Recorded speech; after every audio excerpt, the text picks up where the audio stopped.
Hello everybody, Brad Johnson here, and in this video I'm going to be talking about the spiritual path has no place for complacency.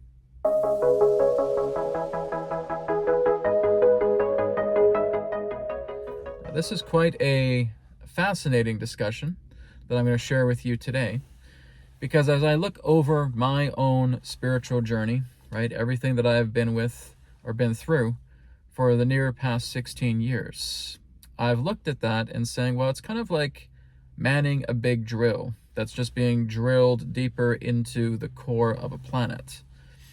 And every single time you want to go deeper to heal yourself, to move into those deeper states of surrender, to working with releasing, to help yourself unearth more of who you are, well, that proverbial drill needs to be fired up every single time. If you feel like you've manned that big drill that's drilling right into the surface of this planet of you, right, and it keeps drilling down, and we say, okay, well, I went down about 100 feet, I guess that's good enough. And you basically just settle with you drilling that far, going that deeply into the crust of your planet, and thinking, okay, well, I discovered enough through this 100 feet, and that's as far as I'm going to go. You're going to notice that you're going to move into a greater state of stagnancy. By us just trying to be complacent and said, oh, you know what, I've done all this release work and I've released a few things, but I think I'm good. I think I'm okay. I don't think I need to drill down anymore. And then what happens is you'll notice that there will be intensities taking place in your life that will be much more severe than any other intensity you've had before. What's happening? Well, you're basically creating a cascade. You're creating this deeper chasm to explore, to find out more about your source and what's in the way of that source. What are the obstacles in the way of that source? And what happens is we start becoming complacent. We either become complacent or we become lackadaisical or lazy, right? We become stagnant. And this happens to people, especially with people I work with, when I'm helping them to work with surrendering, when I'm helping them to release a lot of these blockages within themselves so that they can move much more deeper, drilling down and coming deeper into their source. What happens, though, is they just become either complacent or lackadaisical, and they just stop drilling. They stop drilling down. And they now notice that there's just these events taking place in their life that feel far more intense than what they were experiencing previously. What's going on? Why is this happening? Well, you've manned that drill.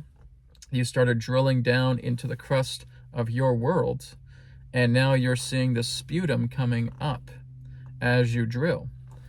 But the whole idea is you need to keep drilling so that you can surpass that layer of sputum that is coming through as you're drilling down. If you don't, then you're going to be overtaken by all of that filth. You're going to be overtaken by all of that rubbish, debris, and impurities. It's going to completely consume you, right? Because you haven't quite broken the barrier of what you have needed to do to move much more closer into the security of your own source. You feel like you're here, but then you break away, right? You're coming into the center, but all of a sudden something scares you. Something makes you afraid. Something causes you to back off. And now what happens is you become overly complacent with yourself. So no, I don't need to do anymore. But that over complacency really just comes down to fear, right? Even if you're lackadaisical, even if you feel that, again, you're in stagnancy or you're lazy and you don't want to do it, that again also represents just the other brand of fear. Because again, as you start to drill down, you're going to see this debris. You're going to see this sputum. You're going to see this mucus, so to speak, of all of your encrusted problems and conflicts in life. And if we don't get past that barrier, it's going to drown you, right? And the intensities of events are going to intensify. And then you start getting more and more afraid. You start getting more and more anxious. You start to panic. Because you're feeling, well, come on, I did some of this release work, and now I just feel like I'm being saturated by all this garbage. What's going on? You haven't finished the job. You haven't finished the work. It's like a miner who's, again, manning into this gigantic drill to drill down, and after just a few feet, they get up and they quit. Say, what are you doing? Well, I quit. I'm done. I'm not doing this anymore. I'm like, you're certified to be the driver for this drill. Why are you just suddenly quitting? Right? What's going on here? Have you not prepared for this? Have you not trained for this? Are you not educated in this? Yeah, I am, but I'm done and I'm leaving. Right? It's the same kind of principle here. It's the same kind of analogy, that we prepare ourselves, we train ourselves, we work with ourselves, we educate ourselves, right? Put any other term in there that you want that represents your prep work to get you into this drill and to start drilling down and start going beyond the surface, start going beyond the crust and start moving into the mantle, and then at some particular point hitting the core, right? Because the whole idea is that the reason why so many of us are afraid of coming into the center is because the center has been encrusted over. There has been so much fear of death. There has been so much trauma. There has been so much emotional, overwhelming nature taking place within ourselves that it crusts over the entire core. And now it surrounds the outside. And again, this is why I use it as an analogy of saying that you're drilling into your planet. You're drilling into your world, so that you can break through all of that dried, encrusted debris that has come through fear, that has come through trauma, that has come through emotional conflict, that has crusted over, and you're drilling into it to reach the center again, so that you can be here as frequently as possible. So this is why I say that there cannot be a complacency in your spiritual path. Have you reached your center? Right? A lot of us have not. We have not reached the center, right? Me doing this for nearly 16 years, I reached my center years ago, and it's just a matter of being able to stay there. Sometimes I do stay there, sometimes I go away, sometimes I stay there, sometimes I go away. But the good thing is that you can go to your center, right? Whereas those of us who are still trying to drill, right, we got this much thickness between the core and between the crust, and we're drilling a little bit, then we stop. And you get all this rushing of sputum into you. And again, everything pertaining to the events of life start to choke you. You start to become intensified by this. But you know that by not drilling down, your world only gets worse, right? By drilling down and breaking past the crust and coming into the inner mantle, you are making an incredible stride.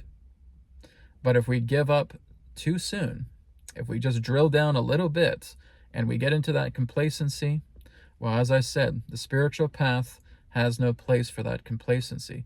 You don't just stand still because you've drilled a little bit and thinking that everything else is going to be okay now that I've drilled down that far. No, it's not going to happen. Through my own personal experience of doing this for about 16 years, you have to keep drilling. You have to keep drilling, because even when you're reaching the core, you still have some of that sputum that's orbiting around the core that you have to take care of. You're not at a point of standing still and just saying, I don't have to do any more work, it's done.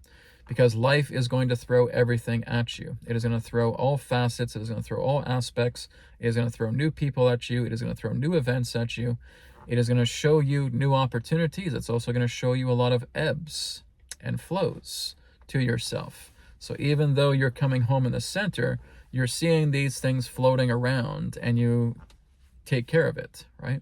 You utilize the power of the center and you take care of it, because there will still be that sputum. There will still be that mucus. There will still be that encrusted layer of debris that's there. You have to keep working. You have to keep going, right? So person who thinks, oh my goodness, I hit the core and now enlightenment is here and now I don't have to do anything and I'm free and I'm liberated and nothing else needs to happen. I can go right back to the divine source. I can go right back to Om, to the I am, and I'm free. No. Because what happens is, another analogy is, you're climbing all the way up to the top of the mountain where there's a lot of jagged rocks and a lot of jagged edges and a lot of mudslides, which represents the turmoil and the turbulence of your emotional, mental, traumatized bodies. and you're now reaching the top. And you think, okay, I'm at the top of the mountain. Great. All right, well, you've touched the top of the mountain. Now you have to go back down, right? You're always going to go back down, because that has been my experience. That has been the experience of many other people who have gone to the mountaintop or have reached their core, is that once you're at the core, you have to go back out again, right? But it's like the core stays with you, but you're working through the core to resolve everything in your life. You cannot resolve anything in life by working with worldly aspects of thinking that you can negotiate something rationally, or you logicalize everything to death without using the power of your heart, right? This is what I would refer to in spiritual discussion as working with the 3 chakras to try to resolve everything when that's not possible, right? You have to come to the heart. Where we're going right now as a species is that we're seeing humankind in its new generations ahead moving into a heart-centered society.